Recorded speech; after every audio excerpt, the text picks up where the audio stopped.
Because translate to Japanese. I need this because of translating. Now I am struggling because I normally go like this with both hands, but never mind.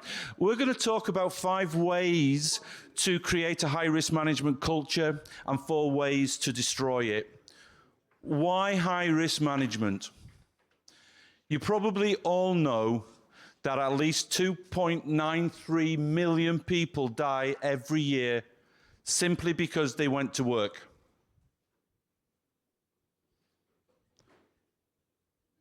If I want you all to count to 10.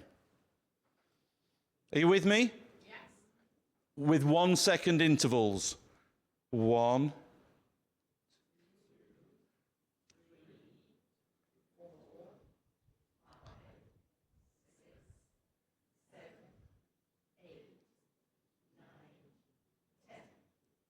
In those 10 seconds, somebody has died because they chose to go to work, because they had to go to work to feed their families. It's incredible, huh? And yet, as well, just to let you know, 40 times that number have died accidentally outside of work, somewhere in the world. In those 10 seconds, 40 people have died somewhere in the world accidentally. It's incredible. So this is why high-risk management is important. And as EHS professionals, you have a lot to do. We have a lot to do. There is only 24 hours in a day. What more can you do? There's a lot of challenges. We need to prioritize. And very often, the EHS professionals, they prioritize on those things that are in mind at the moment. They lose focus on the low probability catastrophic events that may happen. These are the events that kill people. These are the events that kill people under our watch that we would like to protect within our organizations. So whatever you're doing and working on, developing culture, working on mental health, working on low-level signals, cannot forget high-risk management has to be a fundamental of the way that you do safety. What we're going to do is we've got a number of 2 presentations followed by a panel, and we're going to try and make it a little bit interactive as well, which will take us through to about 1.5 hours in total. So very quickly, I just want to introduce the people that will be joining me on stage. We've got Corey Pitzer, who's the CEO of SafeMap, and as well, I'd like to say, co-founder of Safety of the Edge Forums. Corey, he's here. That's it. I didn't think I would have to tell you to put your hand up, but... and we've got Ghanem Shakili, who's the Global Head of Health and Safety and Sustainability for the Business Unit of Services of Hitachi Energy, based here in Tokyo. He's just there in the corner. And then we have Musa Yassin, who's CEO of Pixera. Where are you? Who is a company that develops virtual reality and AI for training within the health and safety space. And then finally, we have Ace Tiston, who's the Demigrand, or the scale-up manager for L'Oreal, based here in Japan, Tokyo. And you're there. Put your hand up. Actually, your team pointed you out before you put your hand up. That's really good teamwork, isn't it? So what I want to do now is invite Corey to come up on stage to really set the scene a little bit about the way we need to think about risk management and maybe think about it a little bit differently. Corey. Thank you. I want to set a little bit of the scene for what is, in our definition, a high-risk organization. My company, SafeMap, probably the wrong name for it should be RiskMap, because we focus a lot on the high-risk organization. What is the typical high-risk organization? We focus on mining companies. My first job, I was a human resource manager. I was a psychologist arriving on the mine as the HR manager, and the manager told me to go on the ground and get a blasting ticket. and I had to go work on the ground, 9,000 feet on the ground. You'll see a little picture of me, 9,000 feet on the ground. And I learned there the essentials of high-risk work. And before I do that, I want to just introduce the question, what is safe? And I know it's a very straightforward question. It's almost a dumb question. Everybody knows what is safe. There's no accidents. That's the typical definition of safety we have, the absence of accidents. And here we are in this room, completely accident-free. We're safe. Unless the roof caves in above your heads back there, and we have serious injury, then it's not safe anymore. Well, that unsafeness already existed here, right now, in this moment. So the definition of absence of accidents is not a very popular one these days. So we started to change and say, no, it is the presence of capacity. It's the presence of controls.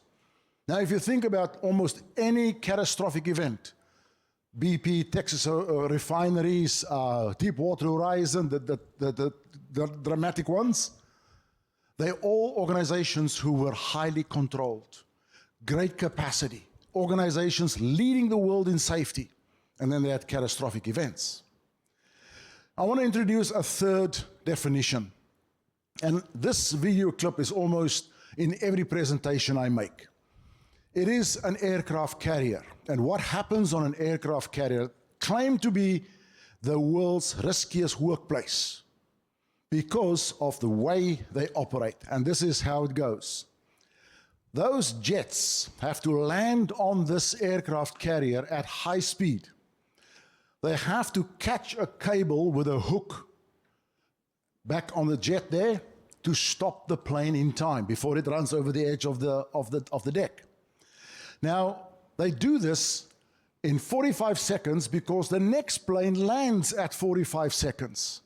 And they do this 24/7. It is incredibly risky. And here is an example of what they do. The plane is stopped. They take it out of the way. The next plane lands. Every 45 seconds. Every 45 seconds, and in nighttime, every 60 seconds. Now, they seldom have accidents. And when they do, here's an example of an accident that did happen.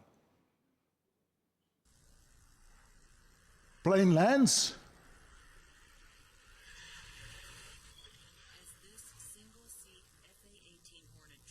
The cable breaks. The plane disappears over the edge of the deck there. The pilot ejects. And the cable whips back. And you can see this yellow shirt jumping moments before and during the cable comes back. And he's not killed. Now, in that video clip, to me lies a very serious answer to safety. And the answer that I have found from this is safe is the readiness to respond to risks relentlessly. If you define your organization in your organization safe as this, you will transform everything you do. You will look at your organization in a completely different way.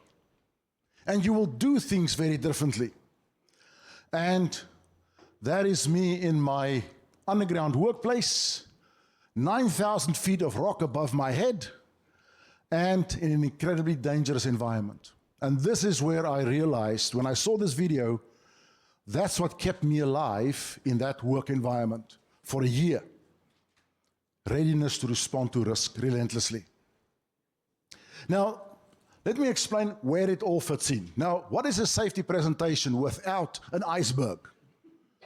It's either an iceberg or a pyramid. I've gone for an iceberg. Now, it is to illustrate various layers of the organization's performance. There's two layers typically.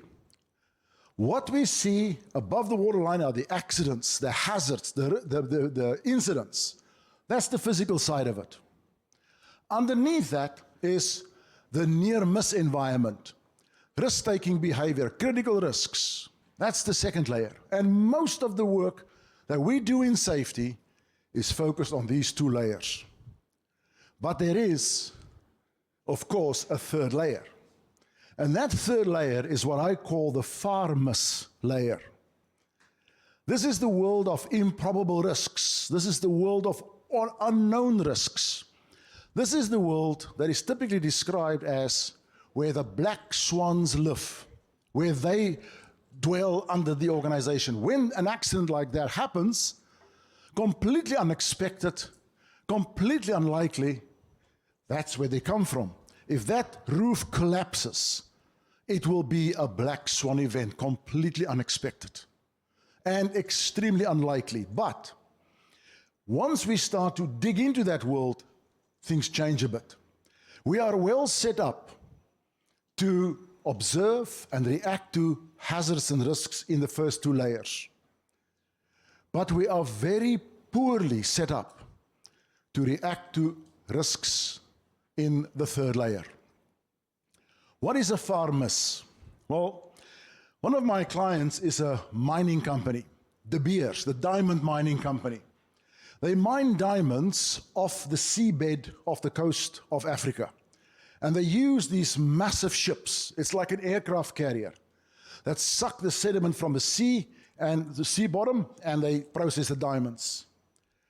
Now, an employee one day did a round, and I'll explain to you how this happened.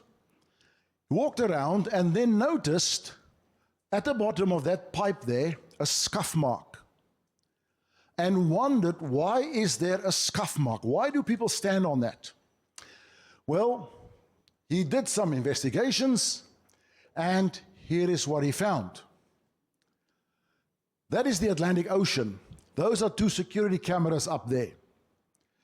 And at nighttime, the security guard has to go around the ship and clean the cameras because they fog up.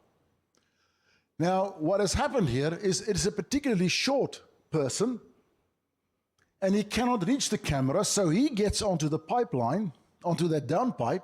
He hangs onto the pillar on the left, leans over the side of the ship, and wipes the cameras. If his hand slips in the movement of the sea, he will fall overboard. And they will never know how it happened. All they will know tomorrow morning is there's a security guard missing, man overboard. But they will not know how it happened. They may, in investigation, stumble upon that fact. But here is an employee that had seen that far miss happening, potentially happening. Now, if the person has fallen overboard, it's an accident that happened, it will end up in our metrics. We got a very clear focus on metrics in safety. We have lagging indicators and we have leading indicators, and all organizations have them. Lost time injury rates, reportable injury rates, etc. But what about metrics about what may happen? What can happen in the organization? And in that third layer, we don't talk about numbers. In the third layer, what may happen, we talk about signals. What is possible? What is plausible? What may be imaginable? What may even be inconceivable, like the accident I just explained. Almost inconceivable. Now, these are signals in the organization. We have, over some years now, developed a range of metrics, and we call them indicators, deep indicators, to measure that definition, readiness to respond to risks, resiliently or relentlessly. And here is a range of those metrics. You don't have these metrics in your organization. Most of these you won't have, because we are not geared up for this. We don't have the systems in place to produce these metrics. I'll give you one example of a metric that you probably already have in your organization, And that one there, the ratio of hideable versus non-hideable near-miss reports. Here's an example. This is a warehouse, a forklift, and the employee is lifting the pallet up and pulling it away, and then catches the shelf, and he pushes it back. He may or may not report this. No one will know if he doesn't report. Another example of a forklift in a warehouse is this one. The forklift is moving forward, the person's foot slipped or something, and he touches the shelf. But it comes down, and it comes down, and it keeps on coming down. No one is injured.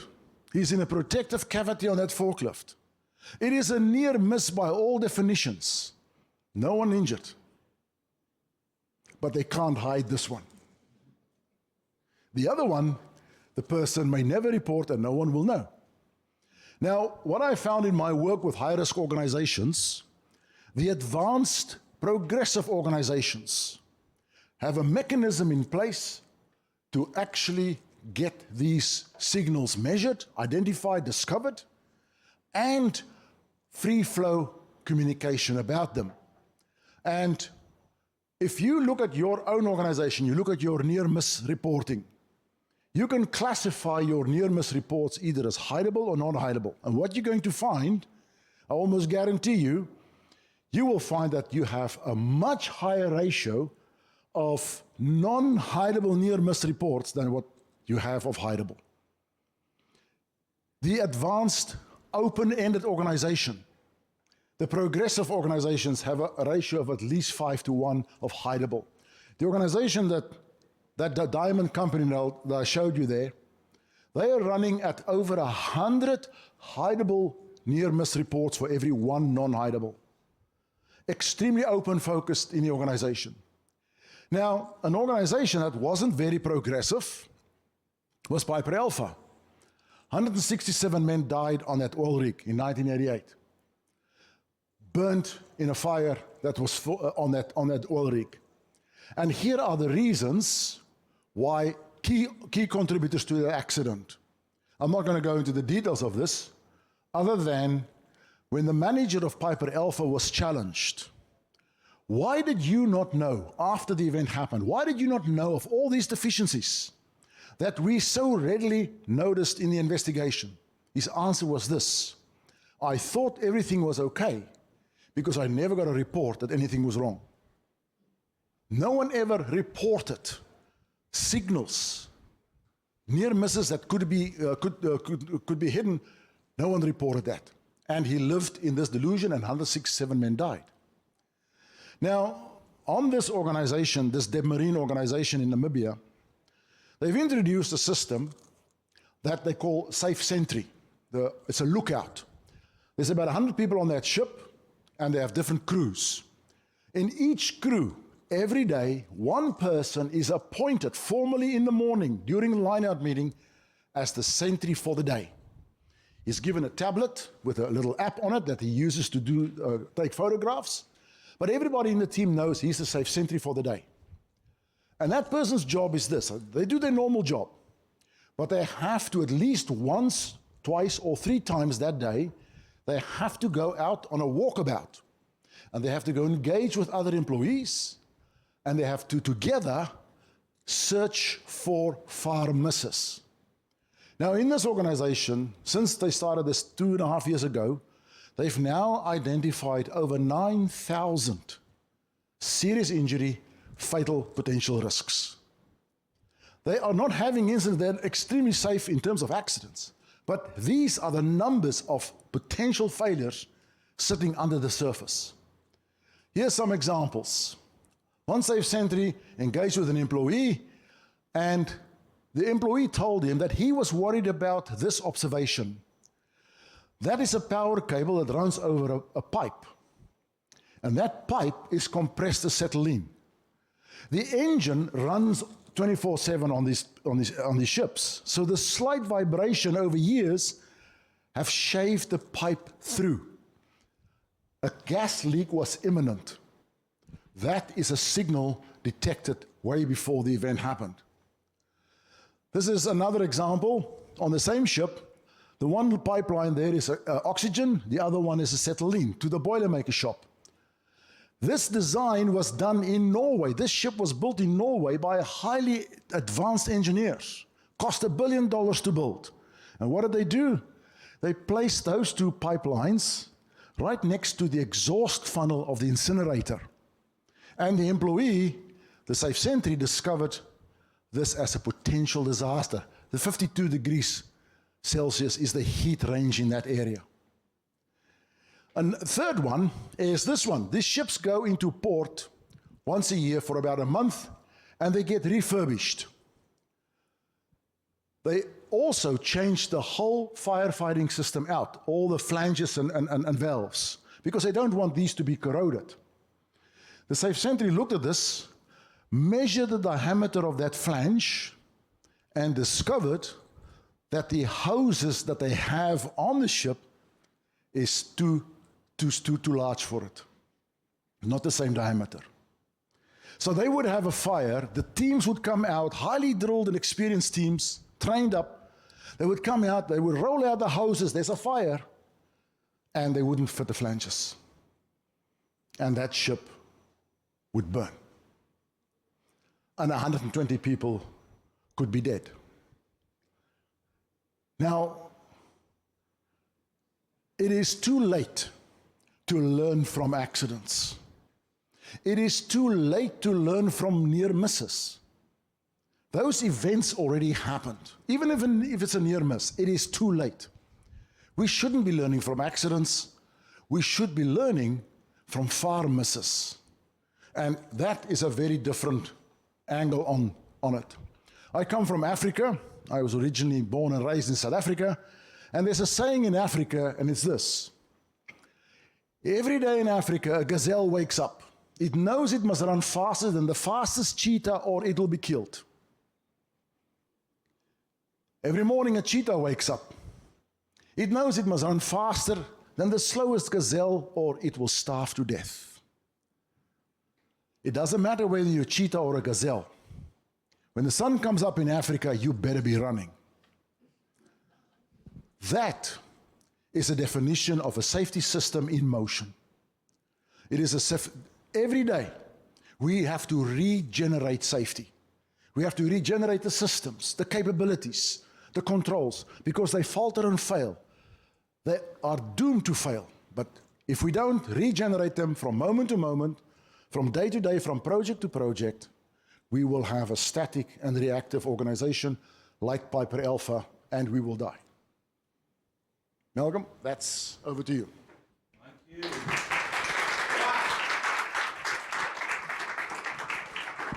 Absolutely loved it. Do you want to ask him a question?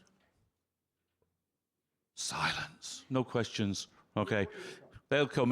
But you can think of questions. We got probably time for one question between the presentations.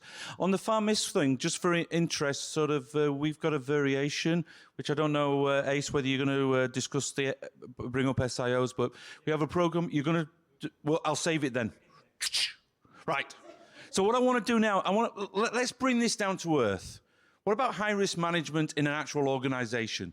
How is risk at high level managed in a major company like Hitachi Energy? So I'd like to welcome Ganem onto the stage, and he's going to talk to you about how high-risk management is managed in Hitachi Energy.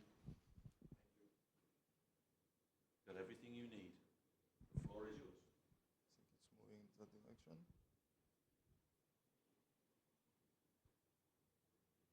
Does that work? Sorry. Yeah, it's working.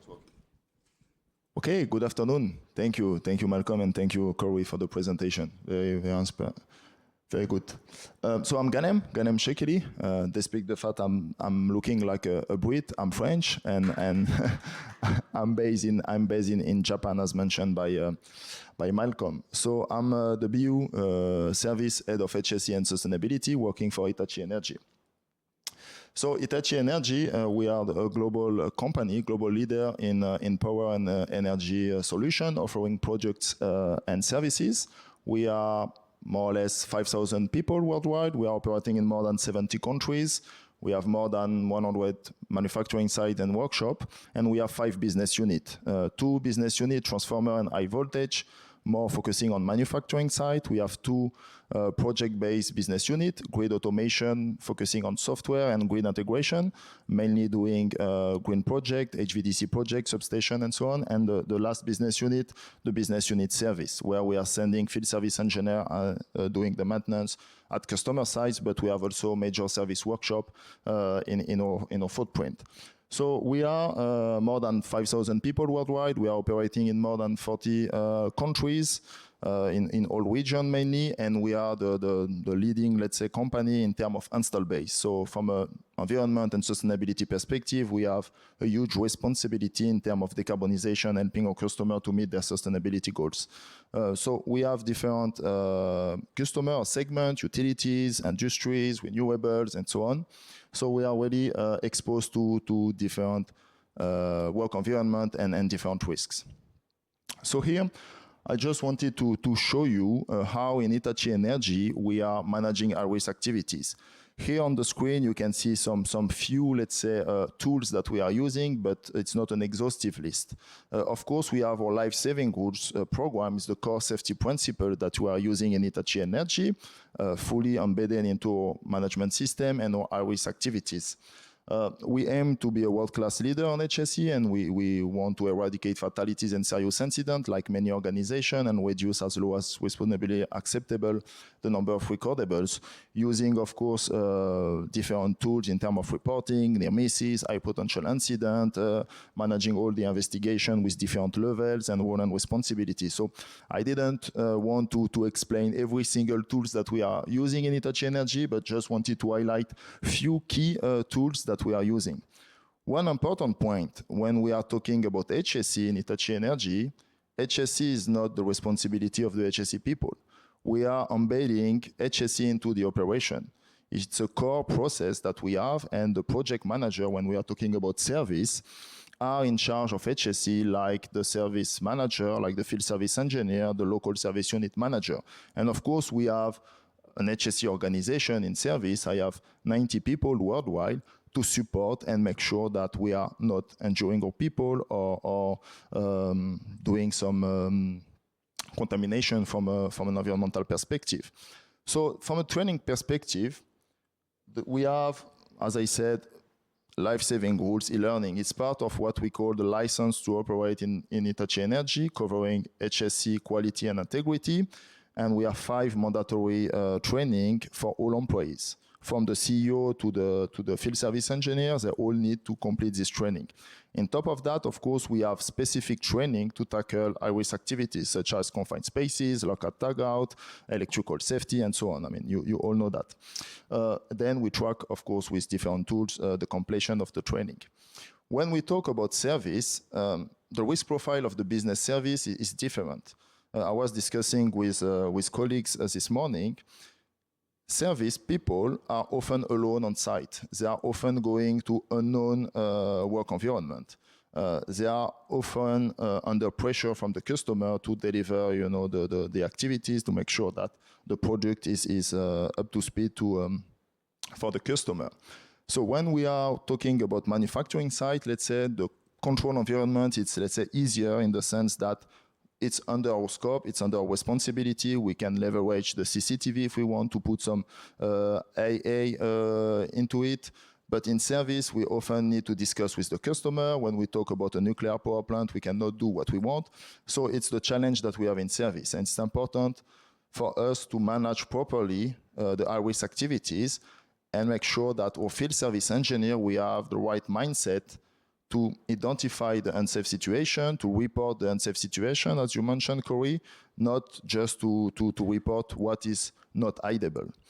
So then from a project lifecycle perspective, we start from the marketing and sales team, where they need to capture the HSE risk during the tendering phase. We have a pre-tender HSE checklist where they need to discuss, identify if our people will work in an environment where we have asbestos, where we have, contamination, if we need to use the overall crane of the customer, or if we need to bring our own equipment, etc., etc. It will serve as an input for the planning phase, where the project manager will use the input to identify the risk, put the action in place, and of course, prepare the risk assessment. What is important when we talk about risk assessment, in Hitachi Energy, we always want to make sure that the people exposed to the risk, the people doing the job, will be involved in the risk assessment. It's not just a paper exercise that we want to do at corporate level or in the office, and then we have a paper that we send to the field service engineer, and we are good to go, and it's a tick box exercise. Then, of course, we have the basic, let's say, processes, such as permit to works for high-risk activities. We have what we call the stop take 5, so it's the last minute risk assessment that we ask the field service engineer to do before starting the job, making sure that what we have planned is really there. Then we have what we call the life-saving rules inspection. So supervisor, site manager, LSU, so local service unit manager, while traveling to sites, they can perform this type of inspection. We are also doing what we call safety observation tour, where it's more an engagement, a discussion with our people and our contractors to make sure that we can identify the best practices, but also identify any unsafe situation that we need to tackle. Last but not least, we have the high-risk activity assessment, where we are asking the HSE people to visit the site, and also the regional HSE or the global HSE people, while they are traveling to a specific site, to perform an high-risk activity assessment to make sure that at the end what we are doing on site is in full compliance with our rules. So you see on the right side of the screen, we have the life-saving rules poster. We have plenty of material linked to life-saving rules in 24 languages. So all the e-learnings, all the posters, and so on are available for the local unit. Then, and sorry, I don't have any pyramid or iceberg in my presentation, so it's more operational. So here it's a kind of ladder with the three line of defense model that we have. So the three line of defense model that we are using in Hitachi Energy is pretty simple, and maybe you are familiar with this model, but we aim to trust our people on site. So we are asking them to self-verify what they are doing and to raise any best practices, any risk reduction project, or any unsafe situation.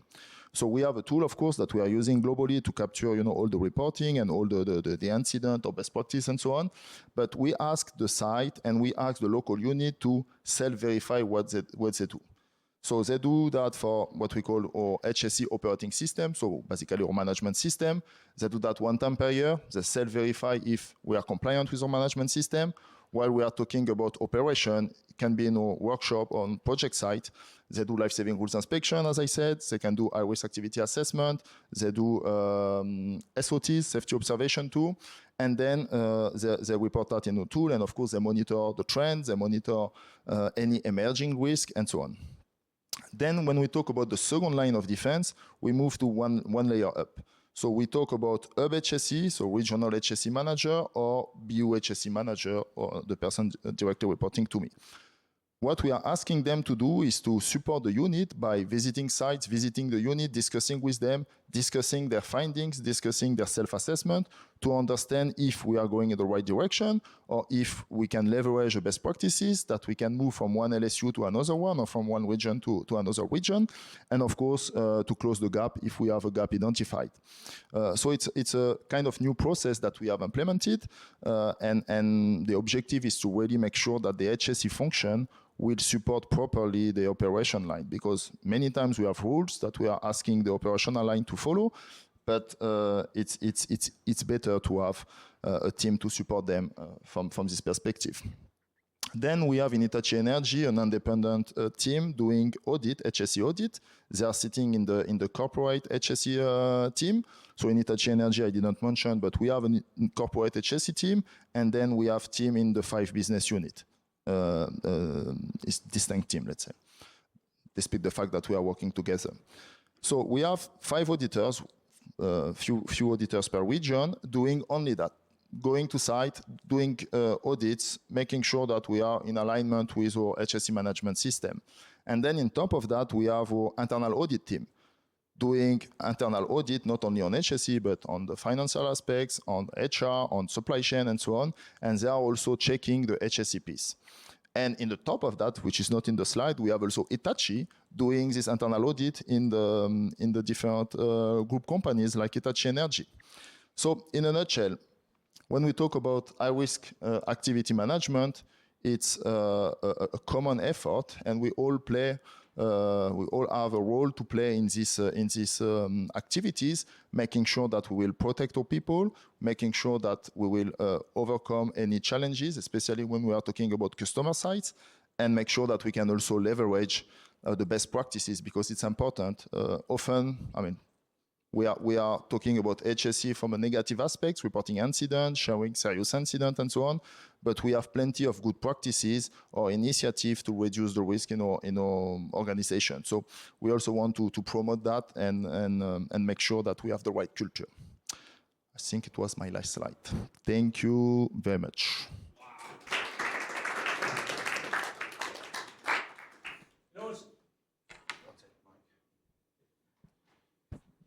You know, sometimes it's important to see, like we saw from Corey, about these ideas of farm-miss, but then how do we try and anchor that into an organization whereby, especially a company like Hitachi Energy, they have actually people working on other people's sites, subject to the culture of that particular site as well. What I want to do now is take it to the next level. We're going to have a panel discussion, and I'd like to invite Corey back on stage. Ghanem, you can come back on stage. Ace and Musa, if you don't want. But while we're doing this, and I'm sure Ghanem's going to be very embarrassed, and he doesn't mind this, but this is his first time he's ever presented at a conference. So what a first conference, huh? I think you've got a great future. Can we give a round of applause again? Because that was really good, wasn't it, huh?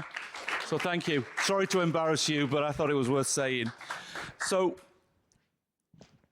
are you all good? Are you sharing a mic? You can share. So, oh, I had my list, and then I've lost my list. Okay, we're good. We're good. So, I'm going to ask them questions. They're going to hopefully answer these questions, eh? So the first one's going to go to Ace. Okay, so you can take the mic. Sort of, tell me, how do leaders visibly demonstrate and reinforce their commitment to safety in a high-risk environment? All right, thanks for the question, Malcolm. But before I answer that question, can I just ask everyone to stand up? Look to the person next to you and just ask the person, greet the person, how is that person? How are you? Genki desu ka? Yeah. Can I meet you as well? Hello. Hello. I'm Malcolm. Sorry, you don't seem very interested. Okay. All right, so, right? Okay, so actually, that's a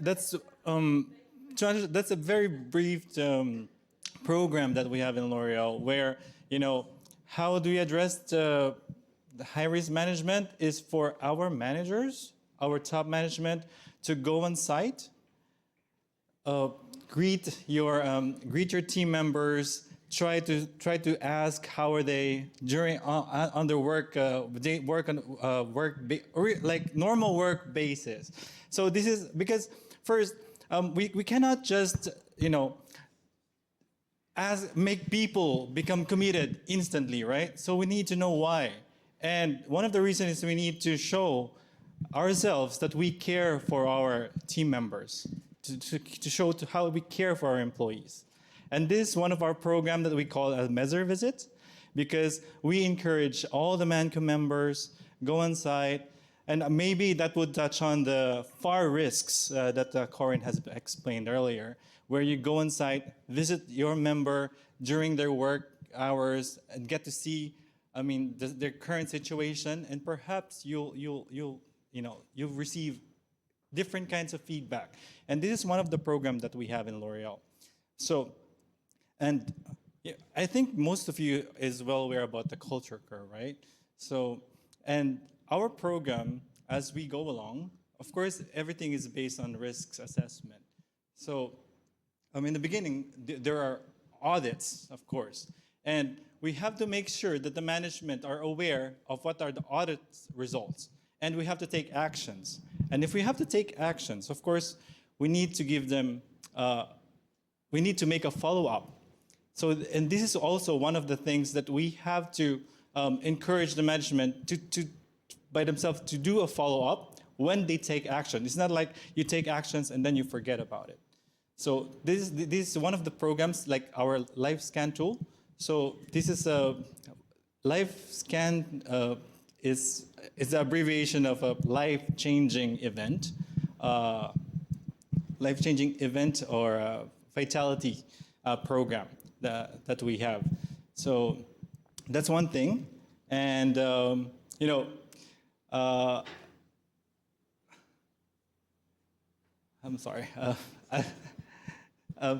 So, and to have this, we have to make sure that we measure. So we just don't do something that we don't monitor, we don't make a follow-up. And for RNI Japan approach, actually we take this as a KPI of the managers to make sure that they do it. Like for example, in RNI Japan, and I think it works well with us, is because for example, for the measure visit, where the managers have to go on site, they have to do measure visits, all of their teams, like at least one person per 6 persons per year, something like that. And it's the same thing that's for the management committee, and that also goes through the middle managers to make them involved, to make them see all their employees, to show them, to make, not to force them, but to initiate this culture, to show them that we care for everyone,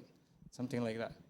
So, and I think that's how we can, increase the level of commitment of the manager to identify these especially for the high risk activities. Thank you, brilliant. Thank you. Next one, Ganem, I've got a question for you as well. I know you've just come off stage. So, how can we proactively identify and mitigate emerging risks in high risk operations while maintaining operational efficiency and compliance in a dynamic environment such as your service? Yeah, thank you. No, good question. I mean, as I said, service, the risk profile of service is very particular because it's moving. I mean, it's a dynamic work environment. From 1 hour to another, we can have new risk. We can have new contractor working next to us. So we need to really manage that effectively. So what we do in Hitachi Energy, and I believe it's the right thing to do, is to make sure that we have clear role and responsibilities first on who is doing what in terms of risk assessment and in terms of how we manage the risk. Then we need to have a dynamic risk assessment. It's not a static document, as I said. It's not just a paper, but we need to update the risk assessment based on what's happening on site, based on the emerging risk, leveraging also the data that we have, leveraging the new technologies such as AI and so on.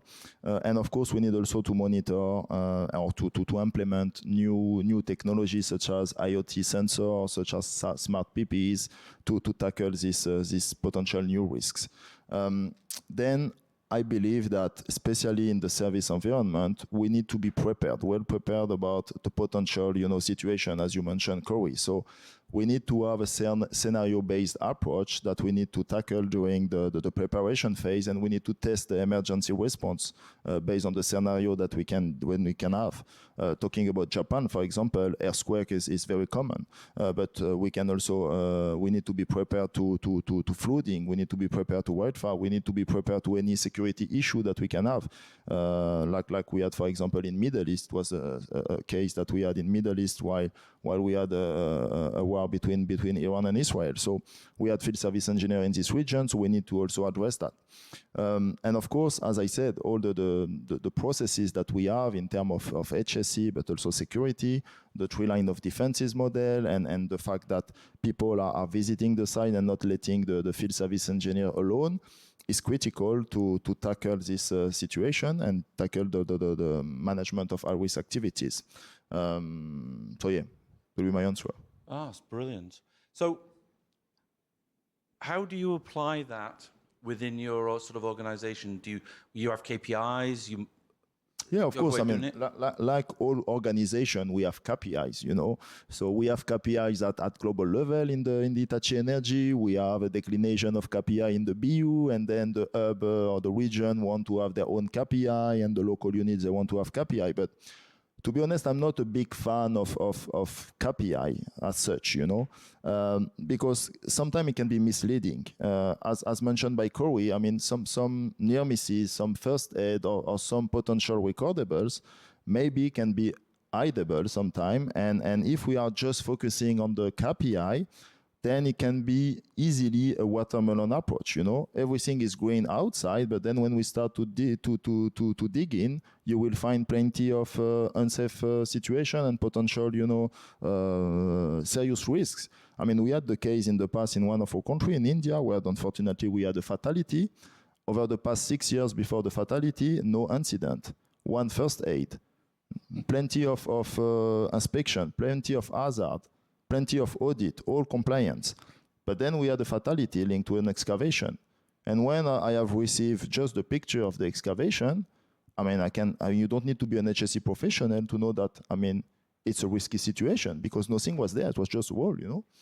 So again, focusing too much on KPI is not my approach. Of course, I mean, we need to have KPI because we need to compare, you know, Apple with the other companies. But I'm more focusing on the human aspects and the human factors. So we have, I mean, I didn't mention that, but we have what we call HOP, human organizational performance, that we are embedding into our processes to make sure that when we do a risk assessment, we also tackle the human factor. When we do an investigation, we tackle the human factor and not, I mean, we don't want to be a blaming company, you know. So. Well, that's really good. But sort of that leads on, and Corey, I'm going to give you this one, right?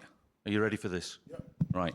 So, you know, we know that we take the fatality, right? A fatality doesn't normally arrive from a single event, something going wrong, a single event. It's from a number of maybe potential weak signals that have not been identified, like you called the near misses or whatever. So, I mean, how do we capture those? What do we do? Well, I think the first thing in the organization is how we set ourselves up to capture those things or miss them.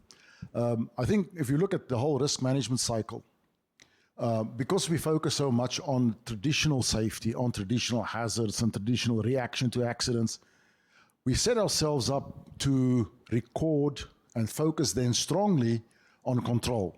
So if you look at the risk management cycle, there's identification of risk, evaluation of risk, control of risk, and verification. I'd say probably 80% of our effort in organizations are going into control because we know about the risks. We know that, you know, what kills people or seriously injure people.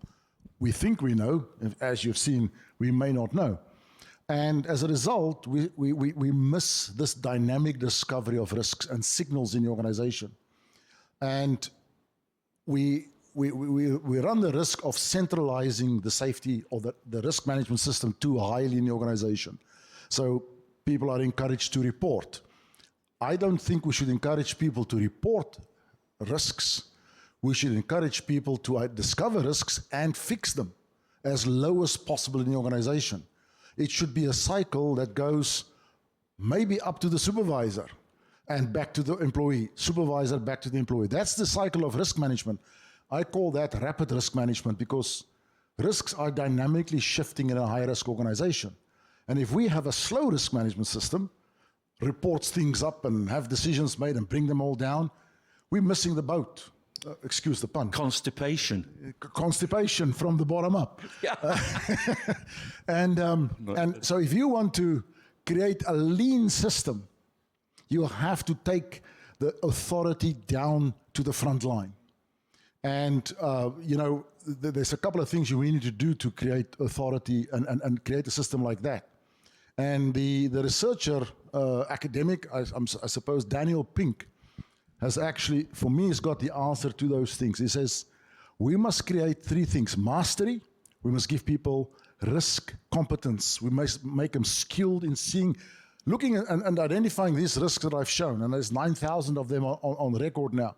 That's a new level of skill that you have to give people. That's the first thing. The second thing is, You've got to authorize them. You've got to give them authority to act, not authority to report, authority to act. And the third thing is you must let them feel they're participating in the central purpose of the organization, meaningful work. And I've been on an excursion for an organization, and we visited 42 mine sites around the world over 2 years, talked to 8,000 people. And the one thing that stood out for me from one of the quotes of a dozer driver, I said to him, what is it that you see about safety on your mine? He said, on this mine, when it comes to safety, management is lying to us, and we are lying to management. And they only report what management wants to know, but the rest of the stuff never gets out there. And to me, that is how we put steroids in our risk management system. So, and then we're going to do segue. So, what you're talking about here is like lots of low-level signals, right? But how are you going to, in 30 seconds, how are you going to get those and get them into the system, process them, and take them and take them to the next level? I mean, because these guys were saturated already. To actually go out and get more data is not going to be easy. Well, in 30 seconds, 10. We have this organization has a rapid system of information. And because of the authorities low down the organization, it doesn't go up and down the organization. It's not onerous. 10,000 stuff is dealt with on a day-to-day basis over that period of time. And that's the solution. It's not how well we record them and how well we respond to them. It's how well we act on them. That's the rapid part of it. So that's going to do my segue to Musa, because Musa, so you're working in sort of AI, virtual reality, and all the rest of it. So how is that going to help us? How is that going to help us with all this data that we can't process? Yeah, to be honest with you, I mean, I'm hearing Corey here, and I think a lot of the things you're saying will be, like AI is going to contribute to a lot of this stuff, particularly empowering people. So the way I like to think about it is, obviously AI is changing everything, right? We all know AI is such a big, powerful technology, but I don't know if we're spending enough time thinking about what it's going to do within the safety world, and it's something we think a lot, we think about day and night as a team. The analogy I like to give is think of it as, a very powerful and smart supervisor, champion, which is a very safety-focused large language model, which is ingested with all the data that we have till today. So imagine that large language model has all the information we have on the ILO, all the risks that Corey's talking about, the thousands of stories that already happened around the world. And then when it comes to the individual, I think every person will have a super powerful companion with them throughout their journey on the work site. What we do is we're in the business of empowering people in Pixera, and I love to think about safety not from a place of control, from a place of empowerment and the behavioral side of it, human performance principle side of it. And instead of me being taken through training at the beginning of my onboarding journey that is one size fit all, based on my particular skill set and role and the project I'm working at, the risks should be identified, and I should go through a very personalized journey. But the more powerful part is when I'm out there at site operating. I don't know if everyone has been seeing these smart glasses that are coming out with Ray-Ban integrated with Meta. I do see in the very near future, just by me wearing these glasses, and now I have an AI companion that's looking at the world with me, looking at the risks with me, looking at the signals with me, where when I'm doing a toolbox talk as a supervisor, it's listening to the toolbox talk and telling me, hey, good job, actually, you did engage the team around you and you did identify most of the risks, but did you consider 1, 2, 3? And it kind of just helps me have the superpower that's always making sure that I'm not complacent and I'm noticing everything around me. And yeah, I do see that we are going to be in a world that is way more personalized, way more empowering to the person, where the power comes down to the frontline worker, because that frontline worker is going to have a superpower, an AI companion that's always coaching. And as you feed in more information, particularly because safety is not a competitive technology, the more information you ingest from all the different projects that are running, the smarter it gets, and the safer people become. So yeah, I'm personally super excited about what it's going to bring, and I think it's cool to see that you've been seeing safety through all these years, but now I think we are going to see a lot of empowerment because we are moving to a world that is going to be dynamic, personalized, where every person, based on their risk profile, based on their history, based on their activities, has an intelligent companion that understands them, understands their project, and can always bring up these signals that you just cannot ignore, particularly if that example you showed us in the video, you'll be able to, whatever I see, it's also going to see, right? And it's also going to say, give me a recommendation or advice, so it's hard for you to be complacent. So, Very true. We are using AI on those photos. And with AI analysis, what are the possible events that can happen in this scenario? And it's amazing what's generated and gives power to the people who actually make these observations to see what are the consequences that they even missed, but it's generated by AI. so are we saying then that AI will be able to see what we can see and see the risk or the potential risk or the hidden risk in front of us, potentially? Exactly. I mean, the interesting thing to think about, the reason why we have to start building safety-focused large language models is because you are going to have to build specific privacy constraints around it. You are going to have to build, specific controls around it that fit with organizational requirements, regional requirements, but particularly focuses on keeping you safe and efficient in your work site. So in the case of glasses, I really believe that it's something that will be a huge contributor. And if I know as a worker or a supervisor, it's helping me be safer, then I'd be happy and as long as the privacy is managed correctly and what I'm seeing is helping me, not particularly, I don't feel like it's going to report me back to my manager as someone who's not doing the work correctly. But we just have to start iterating and playing with this so it fits for the human on the front line, and it just helps them be better, safer, with the right controls. But the privacy thing is a big thing still, isn't it? Absolutely. Are we going to get around it, do you think? I mean, you can build the right tools where you're not, it's all about the data you're capturing and what you're reporting back, right? So as long as you're focusing on identifying risks, capturing the risks, it's all about risk control and empowerment. And I think it's going to take us time, but we will, 100%. I mean, it's a technology that is going to change the game for us. So it is going to work out, but we have to figure out the right formula for it. Yeah, because I know in some countries especially, there's a lot of resistance, huh? Absolutely. Which is coming from the workers themselves. It seems ironic that this is going to be there to save lives, reduce accidents, and the people that normally get hurt are the people on the shop floor, and there's where the biggest resistance is very often coming from. Absolutely. And very soon people will start seeing the value it contributes to them because they're not going to have to waste their time taking 40 hours of onboarding every time. Their work history is going to be logged. So yeah, I'm optimistic.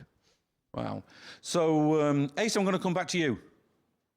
Yeah, sure. And actually, I just want to build on what Corin said, like when the management is going on the site. So they don't really have to be a safety expert just to realize how a person could be safe. You can just basically, as the managers to go on site, ask the basic questions like, how could you hurt yourself? How could you kill someone? And you could, you could let that person think about himself and about the people around them. So how could you kill a person? How could you make multiple injuries? How could you make irreversible injuries?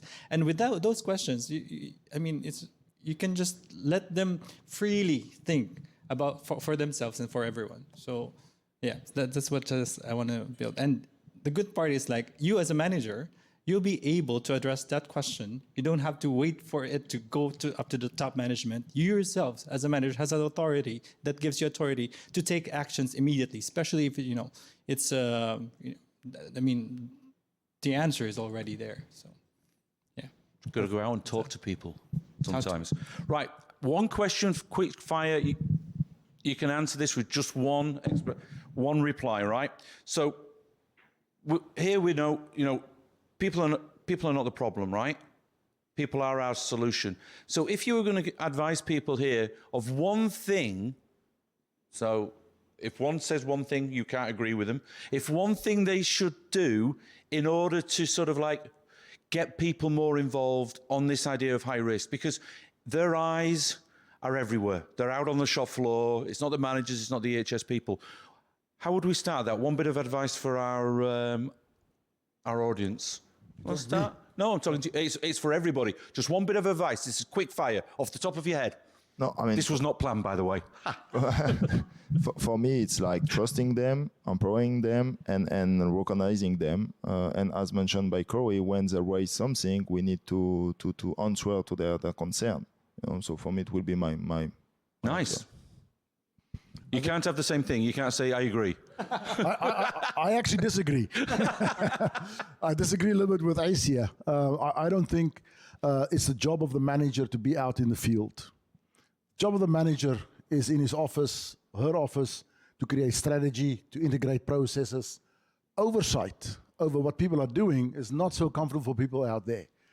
You have a supervisor, you have a middle manager, you have to empower them to do the work that you're paying them for. And you do your work as a senior manager, and that's create strategy in the organization.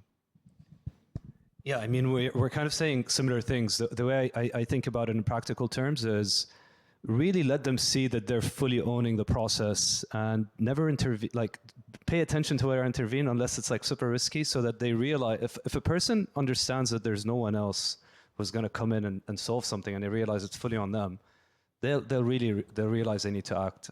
So the more I can pull back completely and allow them to know it's with you, just like Corey kind of said, and I'll be in my office, the more likely they are going to understand the level of responsibility and ownership that they have.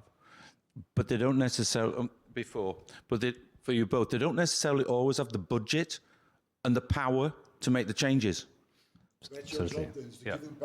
That's my job as a manager. It's like you're owning, and I'm here to make sure but if you're not doing it, no one else is. You're owning this, and if it fails, it's on you, right? And yeah, my responsibility is to make sure they have the support that they need. Otherwise, yeah, the system will fail. But how would you encourage them to talk? How would you encourage them to let you know? Oh, we've got a debate going on here now. This is good. Well,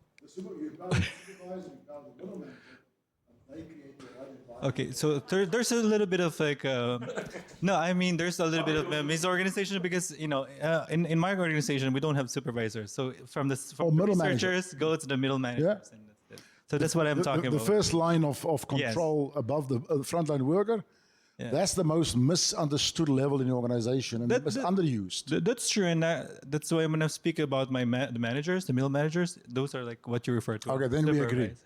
Right. I'm good because, I mean, let's throw this out there. Yes, I'm going to come down and give you my microphone. I can't run. I used to run, but I don't run now. There you are. Thank you for the opportunity. No, I was just curious because there's all the examples that you were telling about people empowering people. It's very much about risk, which is very important. Do you do the same? Would you say the same methods work when it comes to health issues? Because there are more like slow dripping things like impairing, like a danger for your hearing, or you know, the air conditioning or whatever. So that's more slow, more subtle. Do you work the same, empowering the people? I can absolutely say that yes. In this organization, the relevance or the prevalence of health issues have started to be escalated through this process because people are more comfortable to talk about physical hazards and risks rather than health issues. And because they're now being supported to talk about these critical issues in the organization, they're now becoming much more comfortable to talk about mental health issues in their own environments. And that has escalated in prominence as a result of the same conditions that we created around talking about physical risks in the organization. Yeah, and we absolutely have to coach them and train them when someone doesn't know what too loud is, but it's ultimately not coming as an enforcer, coming as an enabler, a coach, an educator, but then let them know that, you know, they have the responsibility and the ownership of their space to keep themselves and others safe. Okay, do we have another question? Can you stand up when the microphone works, apparently? Sorry about that.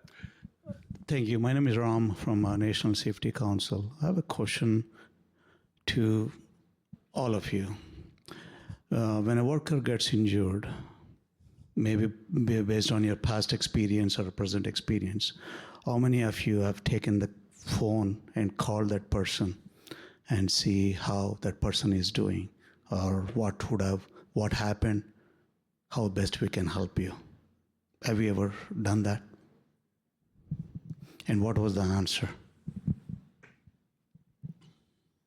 So in my experience, people get hospitalized not because of, just because they faint out of work. And, calling them after to check on them, to ask them how do they feel after, makes them feel well taken care of. Like they feel that you're sincerely wants to take care of them, basically. And that really, impacts a lot. I can maybe relate to that. When I worked at mine and I was the HR manager, one of my first jobs after I was trained on the ground as an HR manager was to take the message of a death of a worker to the family. And the little girl was 7 years old. And I still talk to her the day that she turned 18 and became a nurse. And I was still in touch with her because of the connection that was made there. It is incredibly touching to understand how people are missing out on their loved ones after an accident like that. And I had sat through many of those situations. And I have a wristband here that we wear in my company, and it says, when was the last time you saved someone's life? And that is the motto that we all live by in our organization. So I'm going to bring this to conclusion, but we can't have, we can have one more question. Have you got a question? I was just... You're okay with that? We can't go through everybody because I'm trying to give everybody more time for questions and we're running out of time. Comment what Carrie said. Just based on my own experience, there are 2 or 3 things happen when somebody calls, the supervisor calls, Part of my previous job, I used to call when I get, I used to look at the data and I used to call. Some, as you said, some are really, like they really feel that they care, or the manager cares for me or an injury specialist cares for me. Somebody just don't want to relive with that situation. They don't want to talk about it. Some people are very hurt and that, hey, you're calling me after the incident happened. We should have prevented this.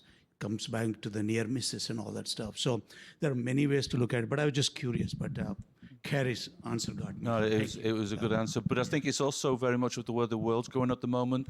We're going more and more to a caring sort of society, which includes that work with our own employees. So the question is good. But like you said, you've got to be careful. Empowerment versus empathy. Yes, AI and all these gives a lot of empowerment or whatever, but empathy is that's where I'm trying to get into. So thank you, though.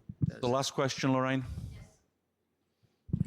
It's going to pivot back to the data. And you talked about getting large language models around safety. Do you know of anybody who's working to get cross-industry, cross-company data that could really help us have that richer set of hazard identification, all of the other things that you alluded to? Yeah, I mean, we started working. We have an AI team now. We hired an AI director a few months ago. We as Pixera started working on something I can take you through, but it's so early. I mean, right now we're just ingesting everything that's public online, and we're ingesting learning data, so like using the life-saving rules and SIF data. But it's going to take a bit of time. But just with the information that exists today, you can still do so much. You can be way more adaptive and personalized in your learning recommendations. And when you link all the services that you have today, you'll already have a great service. One thing we do very successfully, like the prototypes that work really well for us, and we can do this with any organization here, are the Toolbox Talk AI activities. It's the simplest thing, right? So instead of a supervisor doing it manually, you can just have them record it with their phone, and you can break it down into a very good structure, saying, here's what you laid out, here's what you brought up, here's the level of engagement with the team, but have you considered the following? And you can report that back to the management, and supervisors love it because it creates a bit more visibility to what they do, and they can take pictures of the work activity. So that's a very simple use, but when you connect that with risk identification, with risk assessments, and you start getting better and better at it, and connect that also with your micro-learning activities and stuff, you end up having a system that becomes smarter and smarter and better. And I think we'll get there. Just companies need to invest more in it. And at some point, I think there'll be one known large language model, just like you have ChatGPT, that most services connect with, that just ends up being smarter and more reliable with the highest quality. And yeah, companies need to invest in that for us to see which ones are actually going to work. But I think it is going to add a lot of value in the long term. Wow, thank you very much. You know something? I think we could go on for at least another hour on this topic. We could have probably more questions and all the rest of it. But I'm going to need to bring it to an end. But before I do, and everybody puts their hands together because this was amazing, I'm going to be very provocative, right? Because it's been difficult for me not to sort of get involved. Can we have a show of hands? How many people think in this room that senior leadership should spend their time in an office, right, doing strategy and all the rest of it? So if you believe that's the role of senior leadership, put up your hand. You can have halfway house if you think, depending on... I like halfway house. Oh, hey, you see? Well, halfway means sometimes in the office, sometimes... But you still, the 50% of they should be on the shop floor as well. Does anybody think that the senior management should always be in the office? I'll let you have that discussion, you two, with these EHS professionals and all the rest of it outside of this. Hey, can I just ask you to put your hand together? What a great panel, eh? Well, fantastic. So, we're going to take you into another world now. We're going to take you into a world of VR. So you need your phones, right? And I'm going to hand over to Musa, who's going to animate a session with you in a VR world. Do you all have your phones with you? Everybody have their phones? Stuart, do you have your phone? Hands up if you have your phone. Okay, you need your phones and we need active participation. Musa, take the floor. Thank you, Malcolm. I'll try to maintain your level of energy. It's amazing. Okay, so we're going to go. So James, my colleague here, is going to play a simulation on the browser, and we're all going to participate and go through it together. So I'll just take a minute because we don't have that much time. I think we have 12 minutes to get through this. You can take 14. Amazing. Thank you. Love you, Malcolm. So I'll just spend 2 minutes explaining what we're doing and why we're doing it. So yeah, my name is Musa, founder of Pixera. The reason why I started Pixera is because I was very close to a fatality 15 years ago. And through that experience, I was lucky to be part of the team that had to... Yeah, so you don't need this QR code. This QR code is if you want to have my contact, but we'll get to the right, but yeah, we'll do that at the end. So yeah, the background is 15 years ago, I got exposed to the whole safety journey, and I realized that there is little innovation in this space, and people need to invest their time and energy. So I started Pixera, and the goal behind what we're doing is to empower and engage workers through immersive learning and AI, whatever technologies we can use to improve that process. We work with so many businesses now. I think the customers we work with reach over 1 million frontline workers, and we look at them as partners.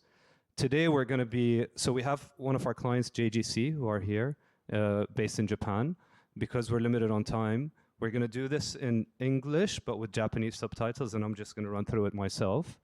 What we're going to show you today is what, if you think of learning, a lot of how we learn people is theory or through watching videos, but a very important step is to actually let them practice and live through situations.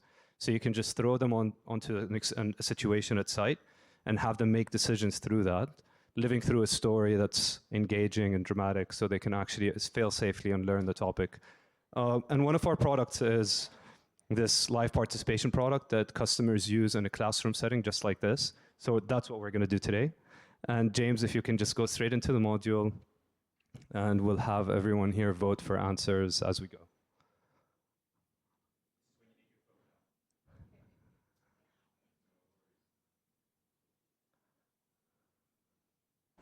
James, if you don't mind just zooming in as well from the top right.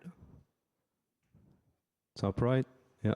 Just maybe go 120, 120, 130. And then, yeah, start a session.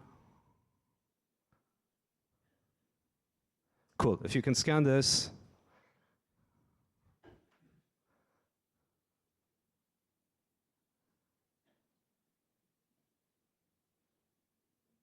Let's hope it works. I mean, we might have network issues. You have to... I don't think this will grow. Oh, there you go. There you go, James. There you go. You might have to zoom back out when it starts, but... Okay, do we have a few more participants coming in? 7, 9, 10. We'll give this a few more seconds. Cool. I think you can close this now, James.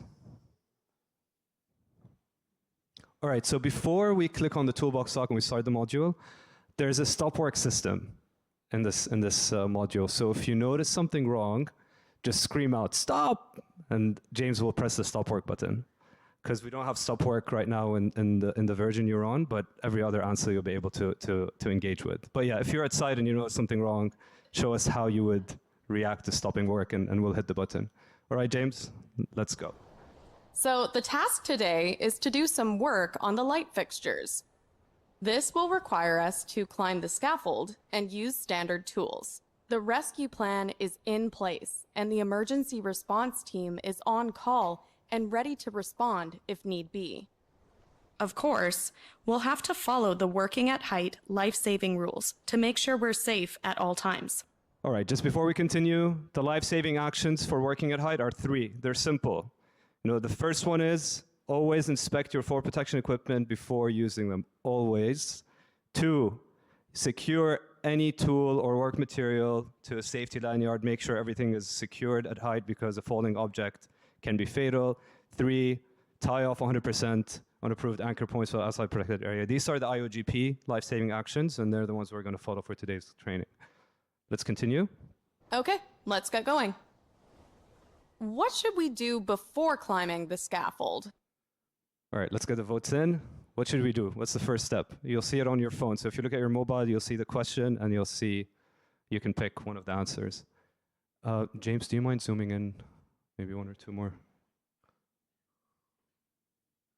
Maybe 1 more? Cool. Easy. Let's hit number 2. Yep. All right, when should we inspect our harness? Let's get the answer in. Is it when we spot some wear and tear? Is it when the manager instructs us to? Cool, easy. Always. Let's go on, James. We don't have that much time. So we're going to go through the scene very quickly. Usually you can rotate and assess the harnesses, but just because it's far, James, if you don't mind just going through the scene quick. But you ultimately have different variations that are randomized, and when you're on your machine, you can actually say which ones are likely safe or not, and you can have any sort of harness. But for the purpose of this, James is just going to go through it quick. Correct. And typically in the local version, we created a version here that has English and Japanese, so it's a bit, but usually you would have an explanation to what's wrong, but you can add whatever items you want.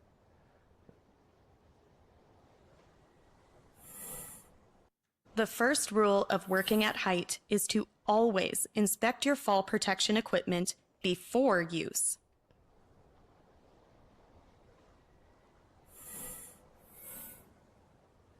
Okay, the harness is good to go. Next, we need a way to carry our tools. Which tool set should we take? I don't think anyone's going to make a mistake throughout this. Everyone here is a safety professional. But yeah, we'll go with the tool belt. We of course know you have to have. Why is that? Why is that? Let's get votes in. Cool. Let's hit it, James. So you always make sure tools and work material are secure. Exactly. Securing tools and work materials to prevent dropped objects is the second rule of working at height. Okay, let's get going. We're headed to the top of the scaffold. Which staircase should we take? But yeah, I just want to highlight, because we noticed some people picked number 2. Ultimately, you always need to have tools connected to a safety lanyard, because if you're working at height, a dropped object can be fatal. James, let's go up to the scaffold. Yep.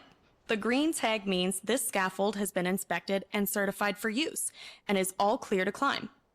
Confirming scaffolds, personnel lifts, platforms and ladders are inspected, and barriers and guardrails are in place is one of the life-saving rules. By the way, when you're on a certified scaffold, a harness isn't always required. But today, let's assume it is. All right, let's head upstairs. Hey, Rob. Oh, hey, Sarah. I'm just gonna change this light really quick and, head out. Keep in mind that on certified scaffolds, all the rails are 100% approved anchor points.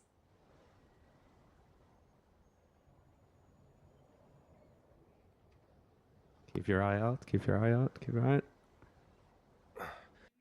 Stop work. Who called stop work? Nice.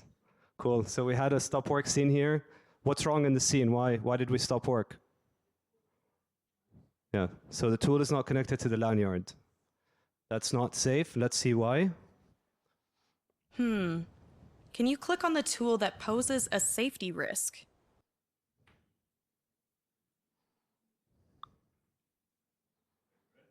Yep. Let's do it.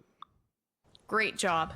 All tools and working materials must be connected to a safety lanyard to prevent dropped objects. Let's see what happens.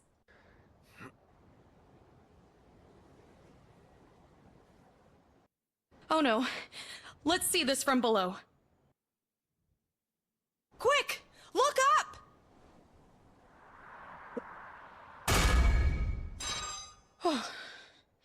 That was close. Just imagine if that hit someone. Falling from so high, the force of a tool reaches over 100 kilograms. This is a near miss and should be reported immediately. Dropped objects can be fatal. See how the tool ended up about 3 meters away from the scaffold. What should have been done prior to the job? Let's get the votes in. Exactly. Set up an exclusion zone. We should have had that in. We didn't put it at the beginning so you can experience this. That's why we need a barrier when we're working on unprotected activities at height. Can you erect the barriers to clearly mark and protect the work zone? Point and click to set them up. Thanks. Let's get back to Rob and see how this plays out. Oh, jeez. Someone could have died. Oh, it's been such a long day. Let's just get this over with. Hey, do you have an extra wrench I could use?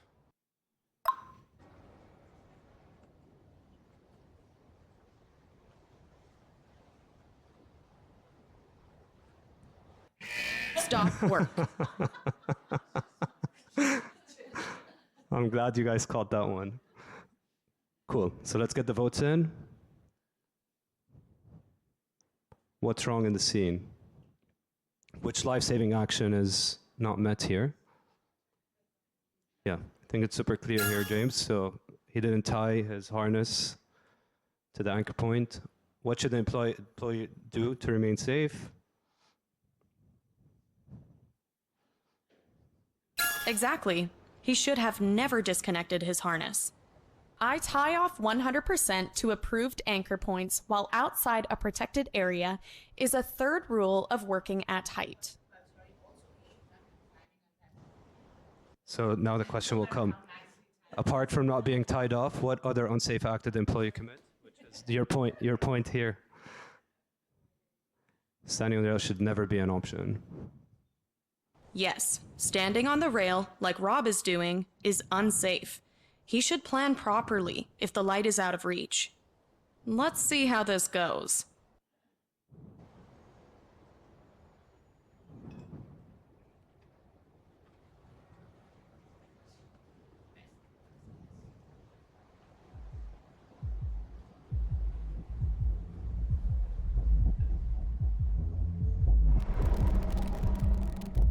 Something wrong. Hold on! Oh, no, no, no, no, no. Oh no. How terrible. Unfortunately, such accidents are common when workers are tired, in a rush, or just don't pay attention. Shortcuts are never safe for you or your colleagues. You need to protect each other. Cool. You always have the right. So yeah, we'll wrap up here. I think this just was give you an idea of what a classroom can look like. Obviously, at the end, we would get an exercise together and we would get reports and it'll show us where we made mistakes and which areas need attention. And that data, based on everyone's votes in the classroom, gets populated as well into their profile and goes up to your LMS. But yeah, thanks for participating. I'm glad you guys went through this experience. See you soon.